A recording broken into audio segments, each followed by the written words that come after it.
That dude is just going across the road on a lawnmower. That's a main road. What is up, peoples of YouTube? I am the Motorcycle Mick, and today we are back with another 10-thing video. That's right, we are back for more. We are gonna dish it out. If you are new to the channel, hit that subscribe button down below.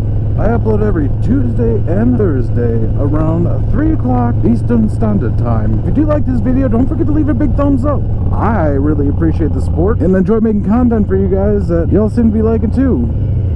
That dude is just going across the road on a lawnmower.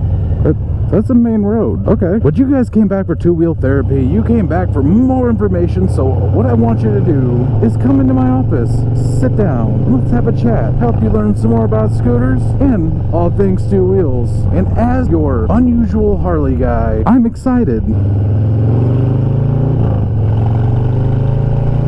So let's kick things off properly with number one. Hey, what's up, man? Number one's gonna be very obvious. It's gonna be something that people don't really think about and can easily forget, but you want to keep a copy of your registration and insurance. And I know everyone has it on their phone now. Honestly, if you have paper copies of things, so if your phone is dead and you get pulled over, you're not like, hold on, let me charge my phone up, as the cop's sitting there tapping his foot or getting pissed off or has to go back to his vehicle to check it and then tries to write you a ticket for having no registration or no information on you. I always keep a paper version on me. You want to make sure that you have all that information at the ready so you have less trouble wherever you're going. Number two should be pretty obvious, but we are all about explaining the obvious here. A source of water. Carry water on your motorcycle. You don't know where you're going to break down. You don't know when the next time you're going to get a drink is, and it saves you from having to keep buying drinks from the gas stations that you're just going to put in your saddlebags, going to get shaken all up. As a dual purpose, if your bike does have coolant, you can also use the water for that as a temporary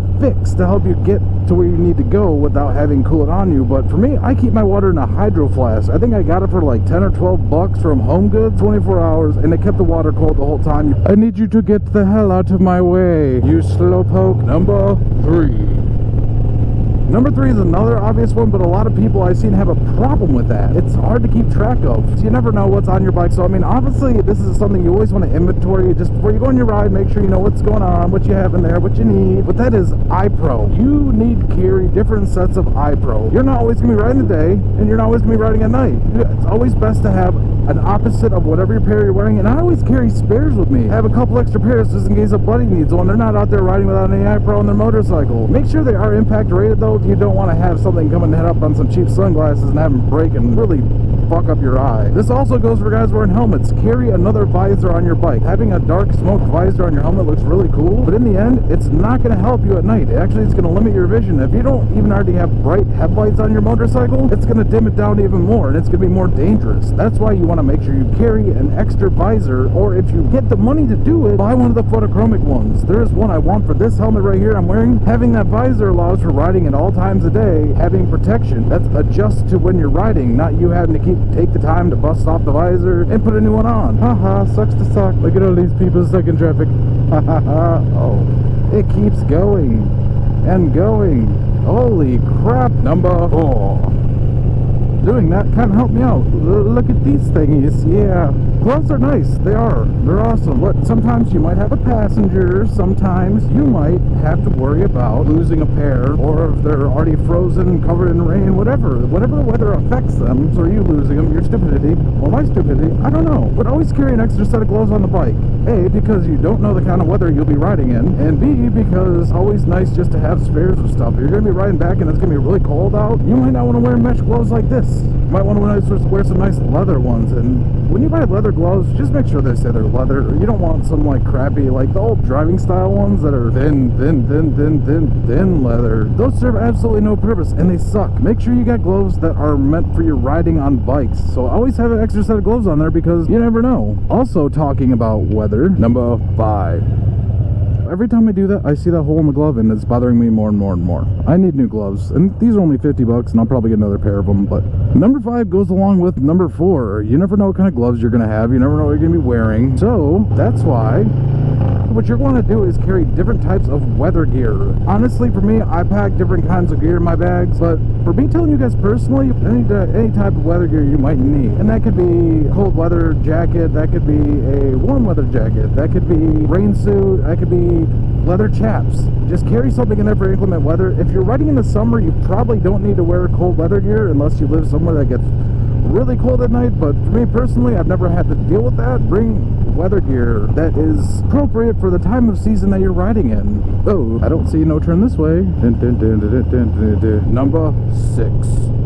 Number 6. We are just over halfway through the list, guys, and you know, so far it's been very blatantly obvious things. Now we're gonna jump into a little more in-depth stuff that more experienced riders are gonna be carrying, and things that most people don't think about but should think about. So number 6 is a first aid kit. This could be something you buy from the dollar store. This could just be a small one with basic things to clean out wounds or whatever issues you need to face. Someone could get cut. Someone could end up getting a little road rash. You can get burned by your exhaust pipes. This is a simple thing. You have burn cream. Wrap it up. Also, something that you can carry too along with that medical stuff is a tourniquet. A lot of people may not feel comfortable carrying one or applying one. There's a 90% chance when you're riding there's going to be somebody that is. If someone does get into a bad accident and they're severely bleeding, it blocks the blood. If you're going to carry just a basic kit on a bike, I recommend a tourniquet and Israeli bandages, and those things stop blood by applying pressure to the wound. But if you are just looking for something small, just get like a basic first aid kit, you know, something that's like $5 from Walmart or Meijer, like you can stick in the saddlebag, not worry about it, and it also gives you stuff to clean out wounds or take care of your boo-boos. Number 7. Number 7 is going to be another good one. A lot of oversight goes into people with new motorcycles. Sometimes you're not riding by yourself. You're riding with a friend, and they might have an older bike, or you might be riding an older bike yourself. And I think it's starting to rain. Poo-poo. One of the essentials, I'm going to say, a toolkit. If all else fails, you don't want to carry anything else. These last 5 are going to be the ones I recommend you carry the most. Yeah, a toolkit. And it doesn't have to be a full set of tools. It just has to be basic sockets, Allen wrenches, things you can use to repair your bike. And as you fix your bike, I recommend you write down all the different things that you do to your bike and how to fix it. Then you know what tools you're going to need more often for something that breaks. Always carry a set of tools on your bike, because you're not only helping yourself out, but you're also helping your buddies out. Number 8. This is going to be a bigger important one, and if you've skipped ahead to this far in the video, or you've been here for this far in the video, you know we're into the deep stuff, the good stuff, the stuff that people really like, because it's a reward for paying attention in my videos. Number 8 is going to be a tire plug kit. Tire plug kit is a set of tools you get. You can buy it at the store for like $10. You do get like a nail or something like that in your tire. You can take and use this stuff to actually put rubber in there and plug it. So either A, it'll allow you to get to where you need to go and then have your bike there, but also 2, it allows for you to be able to help other people out. But I mean, mainly for you, what a tire plug kit is something small that can fit in your saddlebag or your backpack and keep you going on the road. Something you do want to worry about though is if you do have spoke tires like me, 99% of the time they have a tube in them, so you might have actually even lucked out at that point. It doesn't matter if a nail goes into the outside of the tire because there's a tube inside, so they might be able just to patch seal once you get it there. There is a tube, so inside your tire there's an outer shell and the inner shell is a tube that inflates just like a bicycle. Number 9. Number 9 is another important one as I wipe the water off of my camera because I want you guys to be able to see what I'm doing. And this is BS because it wasn't supposed to rain today. Number 9 is another important one, and people often overlook it. In their mind, everything is always going to go okay. Everything's going to work, everything's going to be promising, and everything's going to be fine. I'm always accounting for probably the worst case scenario, and that's just me. And that's because it's the kind of person I am. I'm realistic. I know that I don't always know what's going to happen. And for me, I always carry some sort of medical identification on me. It may not be in your saddlebag. It could be on you. Something you want to carry on you is some form of medical information. With medical information, they're able to identify what blood type you are. Like on the bottom of my cut, I do have medical identification. So it says my blood type. And I can show you guys that right now.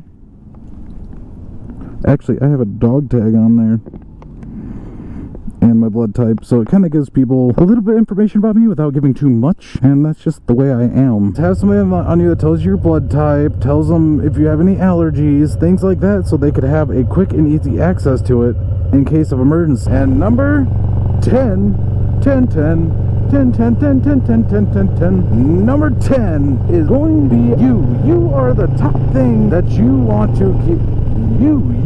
Yes, you in there, you are the top thing you want to keep on your motorcycle. Don't let yourself get too fatigued. You are the biggest integral part of a motorcycle, because without you, it doesn't ride. And we're not talking about the new BMWs. They can suck it, even though they are cool bikes, but I would not want anyone to manufacture a self-riding bike. That defeats the whole purpose of it. Now, for people with disabilities, I think it's awesome. It allows them to be able to ride again. But you want to keep yourself on the bike. That's where you can drink the water. That's where you change out your gloves. That's where you put on the riding gear so you're not getting soaking wet and getting sick, feeling bad, getting cold. That's where you want to make sure that you pay attention to yourself. If you are too exhausted to ride, don't do it. If you've been drinking too much, don't ride. It's not worth it. If you get hurt or anything happens to you, you may not be able to ride again, and you do not want that at all. Why would you not want to be able to ride again? So if you are fatigued, if you are drunk, if you have anything that's making you incoherent, don't do it. It's not worth the risk. It's really hard not to have every one of these things on your motorcycle. This is blatantly obvious, but is just always keep your phone on you. Having your phone in your motorcycle is nice. It is nice to have your phone in your motorcycle, but I always keep mine on my pocket, so I guess that's something that you keep on you. It was made a really good point to me that if you are become detached from your motorcycle at any point, your phone is on that bike and it could be going farther than you're able to read or get to. If you keep your phone on you in immediate access, that allows you to be able to contact the right people immediately and be treated.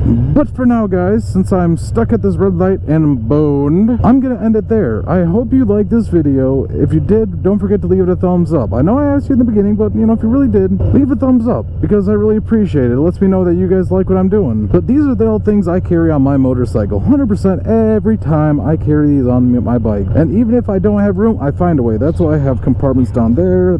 I mean, I have multiple ways to store stuff on my bike, and maybe even one day I might get a tool pack for it, some form of water. Oh wow, that was cool. But as always, I hope you guys have a great night, day, evening, morning, nightcap, afternoon tea, brunch, lunch, wherever you are in the world. And remember that traffic in Detroit sucks, and to always ride for freedom.